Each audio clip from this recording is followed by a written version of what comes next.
Nicolas, bonjour. Bonjour. On va commencer, si vous voulez bien, par vos attributions en matière d'enseignement. Alors, vous avez relevé un véritable défi au niveau de l'enseignement communal à Marches. Le défi, c'est le suivant. Alors qu'il n'y a pas d'implantation scolaire ni à Marches, ville qui fait quand même 7000 habitants, ni à Marlois, 3000 habitants à peu près, mais le défi consiste à avoir près de 1000 élèves dans l'enseignement communal. Comment est-ce que vous expliquez ce succès? Eh bien, nous avons veillé avec toutes nos équipes, nos directions d'école et tous les enseignants à proposer un enseignement de qualité dans lequel chaque enfant peut trouver sa place.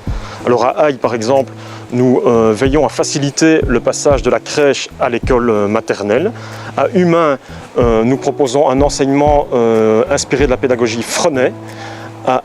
Également à On, depuis peu, nous sommes rentrés dans la même dynamique en proposant un enseignement inspiré de Freinet, également de Montessori, qui donne beaucoup d'autonomie, qui responsabilise les enfants. Également à Argimont, nous proposons depuis de nombreuses années un enseignement en langue néerlandaise, en immersion. Et nous avons ensuite également des projets plus spécifiques, notamment à l'école de Hologne, où via le projet Ose le Vert, nous sensibilisons les enfants à l'éducation, à l'environnement. À Waha, nous avons un projet important qui vise à prévenir le harcèlement scolaire, où nous avons posé toute une série de lignes sur la cour de récréation qui font en sorte de mieux faire cohabiter les différents usages de la cour de récréation. Nicolas, vous développez également des actions relatives à la citoyenneté dans les écoles. Est-ce que vous pouvez nous en dire plus ?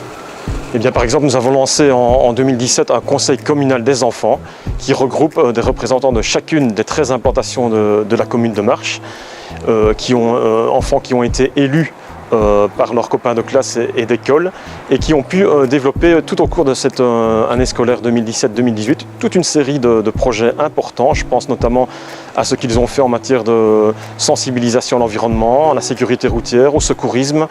Ils ont également mené une action super sympa de sensibilisation à la paix et à la tolérance dans le monde. Et ils ont clôturé l'année scolaire de bien belle manière en organisant eux-mêmes, avec le soutien de la ville, un bel événement de clôture au cours duquel étaient rassemblés les enfants de toutes les écoles de la commune. Nous avons également, et nous y sommes très sensibles, proposé dans nos écoles toute une série d'actions d'éducation à l'art pour permettre aux enfants de découvrir des disciplines artistiques qu'ils n'avaient peut-être pas encore eu l'occasion de découvrir.